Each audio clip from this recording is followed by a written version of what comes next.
YouTube channel chemistry bye विशाल। आज के lecture के अंदर हम डिस्कस करेंगे रीमर टीमन नेम रिएक्शन के बारे में।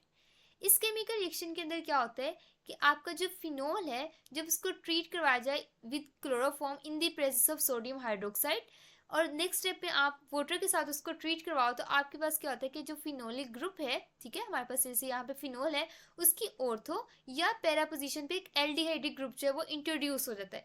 यानी हमारे पास ऑर्थो फॉर्माइलेशन या पैरा फॉर्माइलेशन होती है in the presence of chloroform with aqueous base. तो आज हम डिस्कस करेंगे कि किस तरह हमारे पास इसका मैकेनिज्म होता है कि आप फिनोल को चेंज कर दो ऑर्थो फॉर्माइलेटेड प्रोडक्ट के अंदर, ठीक है। अब आपने जो चीज़ याद रखनी है कि इसके अंदर जो सबस्ट्रेट है उसके अंदर क्या होना चाहिए, फिनोलिक ग्रुप लाजमी होना चाहिए। ये हमारे पास, मैं फर्दर आपको बताऊंगी भी कि फिनोल के अलावा कौन कौन सी स्पीशीज जो है वो रिएक्शन में पार्टिसिपेट करती है, लेकिन जो चीज़ आपने याद रखनी है कि हमारे पास क्लोरोफॉर्म और एक्वस बेस और नेक्स्ट स्टेप में आपके पास कोई ना कोई एक्वस एसिड या वाटर की प्रेजेंस होना जरूरी है, जिसकी वजह से आपके पास क्या होगा कि ऑर्थो या पैरा पोजीशन पे फॉर्माइलेशन हो जाएगी, यानी आपका एल्डिहाइडिक ग्रुप जो है वो इंट्रोड्यूस हो जाएगा, ठीक है।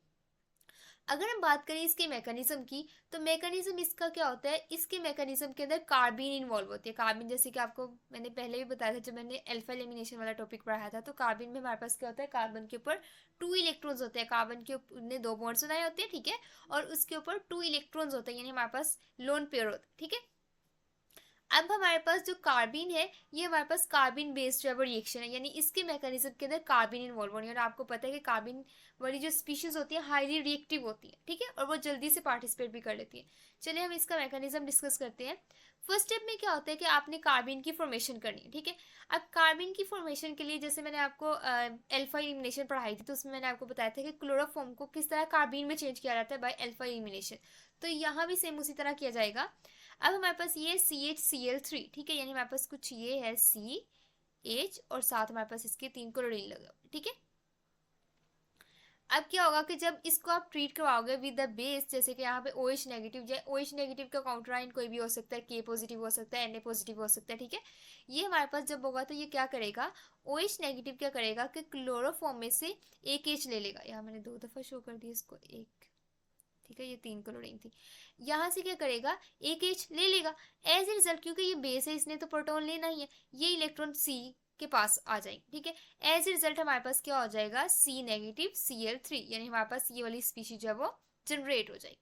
अब क्या होगा कि यहाँ से, क्योंकि इसके अब ये हमारे पास क्या बन गया, C नेगेटिव, और यहाँ पे हमारे पास Cl and this Cl। Next step में क्या होगा कि क्लोरीन भी एक रिमूव हो जाएगी और हमारे पास डाई क्लोरोकार्बिन की फॉर्मेशन हो जाएगी। जैसे कि मैंने आपको पहले बताया था कि ये कार्बिन बेस्ड मैकेनिज्म फॉलो करता है, ठीक है, यानी हमारे पास कार्बिन इन्वॉल्व होती है इसके मैकेनिज्म के अंदर, तो हमने कार्बिन को प्रोड्यूस करवा लिया। नेक्स्ट स्टेप में आप क्या करोगे, आप फिनोल जो है ना, जैसे यहाँ मैंने फिनोल लिया, अभी हम सिंपल लेके चल रहे हैं, ठीक है। फिनोल को क्या करोगे, फिनोल में से एक प्रोटॉन निकाल लोगे, as a result phenoxide ion की प्रोडक्शन हो जाएगी, ठीक है।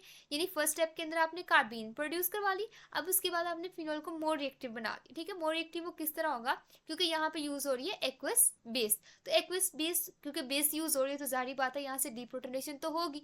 तो क्या हुआ कि यहाँ से ये फिनोल है, ठीक है, फिनोल के साथ जब बेस ने रिएक्ट किया, एज ए रिजल्ट ये जो बेस है ये प्रोटॉन ले लेगी, ठीक है। तो हमारे पास क्या बन गया, सोडियम फिनोक्साइड, जिसको हम, ये वाली जो स्पीशीज है हाल ही हमारे पास रिएक्टिव होती है। अब थर्ड हमारे पास है अटैक ऑफ कार्बिन। थर्ड स्टेप में हमारे पास क्या होगा कि इलेक्ट्रोफिलिक सब्स्टिट्यूशन रिएक्शन होगा, यानी हमारे पास जो है कार्बिन एज ए इलेक्ट्रोफाइल काम करेगी। अब आपको पता है कार्बिन के ऊपर हमारे पास क्या है, कार्बन के ऊपर 2 इलेक्ट्रॉन्स और यहाँ पे इसके साथ 2 highly electron withdrawing groups attach है, ठीक है। तो ये किसके तौर पे एक्ट कर रहा है, हमारे पास इलेक्ट्रोफाइल के तौर पे।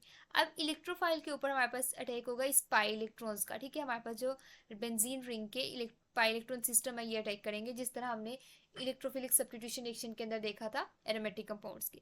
अब क्या होगा कि ये जो नेगेटिव चार्ज है ये यहाँ मूव करेगा, पाई बॉन्ड की फॉर्मेशन हो जाएगी और ये जो पाई इलेक्ट्रॉन्स है ये कार्बन के ऊपर अटैक कर देंगे। एज ए रिजल्ट हमारे पास क्या होगा कि इस कार्बन के ऊपर आ गया नेगेटिव चार्ज, और हमारे पास क्या हुआ कि यहाँ पे जो फिनोक्साइड आयन था वो कन्वर्ट हो गया इस फॉर्म के अंदर।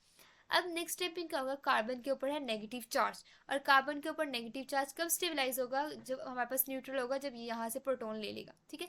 यहाँ से हाइड्रोजन इसने ले लिया, एज ए रिजल्ट ये बॉन्ड यहाँ पे मूव किया और ऑक्सीजन का जो पाई इलेक्ट्रॉन थे पाई बॉन्ड की फॉर्मेशन में हेल्प कर रहे हैं, वो हमारे पास ऑक्सीजन के ऊपर दोबारा नेगेटिव चार्ज क्रिएट कर देंगे और 6 पाई इलेक्ट्रॉन सिस्टम दोबारा जनरेट हो जाएगा। लेकिन बाद में क्या होगा, अभी भी हमारे पास इसके अंदर जो है वो दोबारा जो है वो रीअरेंजमेंट्स होंगी और हमारे पास क्या होगा, यहाँ से ऑक्सीजन के ऊपर जो नेगेटिव चार्ज है वो यहाँ मूव करेगा, ठीक है।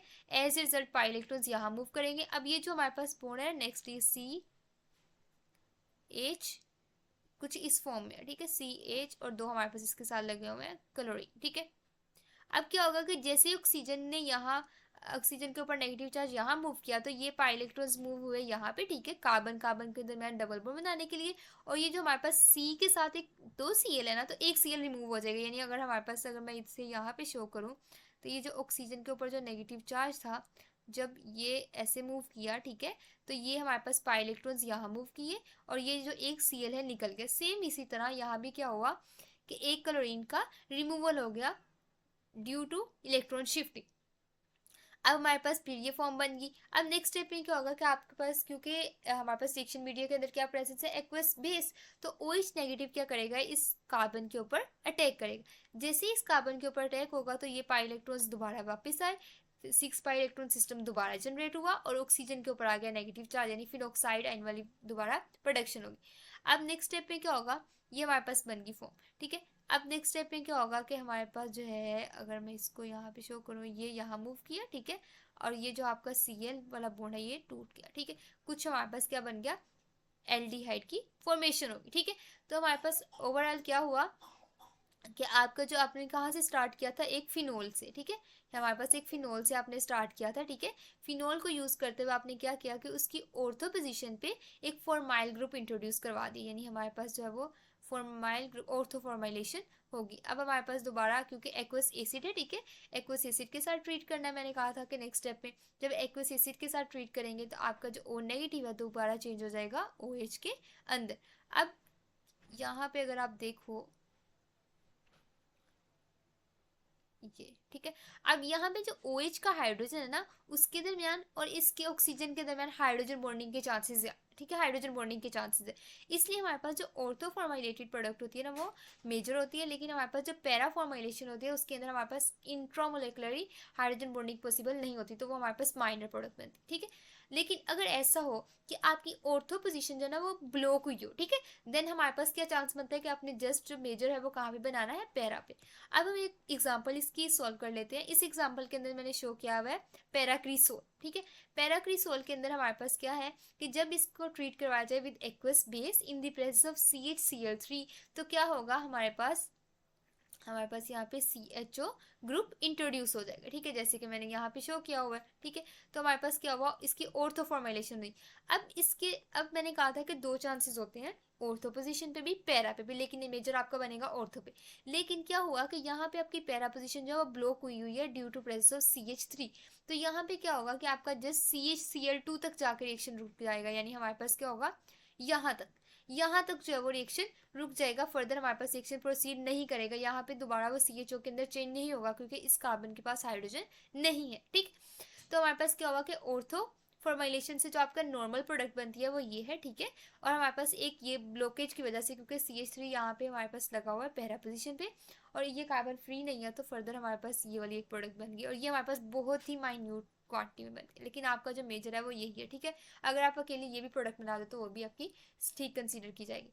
इसके अलावा ना कुछ हेट्रोसाइक्लिक कंपाउंड्स भी होते हैं जो कि हमारे पास रिएक्ट करते हैं, और हमारे पास किसके साथ रिएक्ट करते हैं, हमारे पास क्लोरोफॉर्म के साथ in the presence of aqueous base, ठीक है।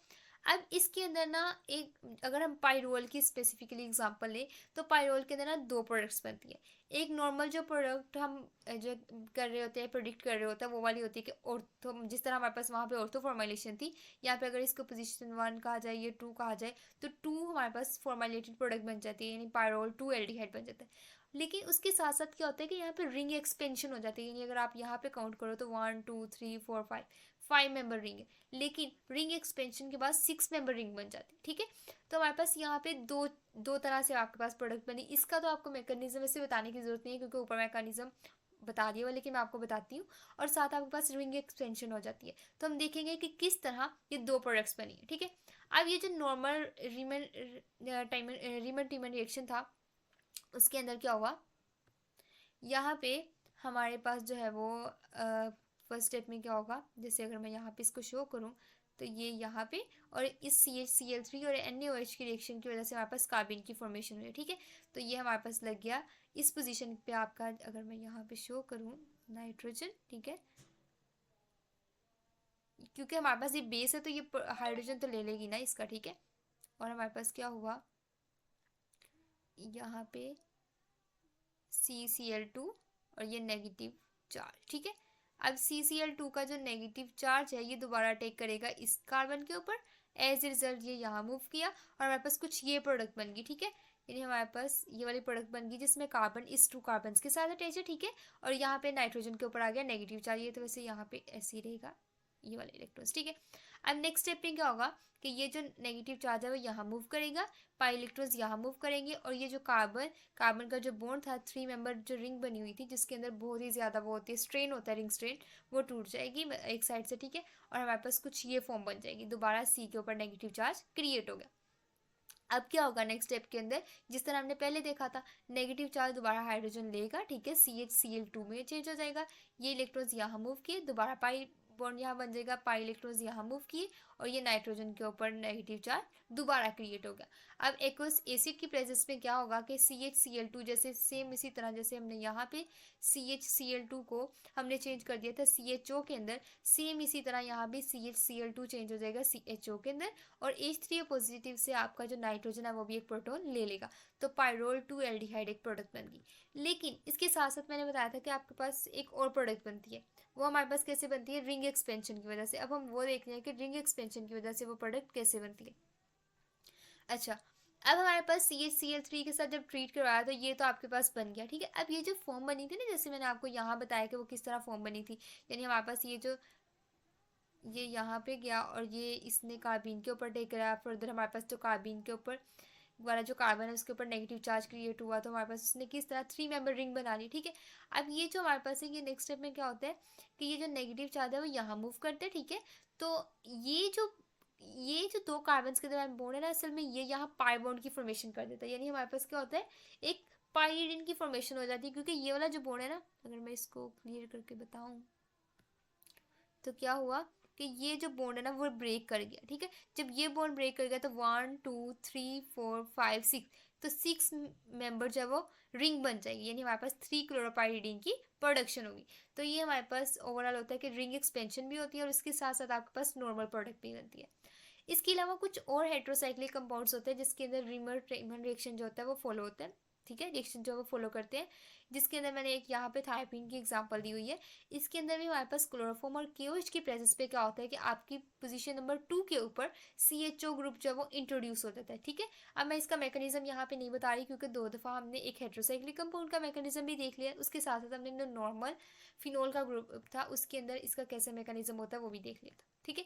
तो इसी तरह हमारे पास इसी हेट्रोसाइक्लिक रिंग के ऊपर भी हमारे पास पोजीशन नंबर 2 पे, पोजीशन 2 आपने याद रखना, ठीक है, पोजीशन 2 पे क्या हो जाएगा, फॉर्माइलेशन हो जाएगी। अब हम एक और एग्जांपल देखते हैं, इसके अंदर हमारे पास वेनिलिन की प्रोडक्शन की गई है by using reamer trimmer reaction.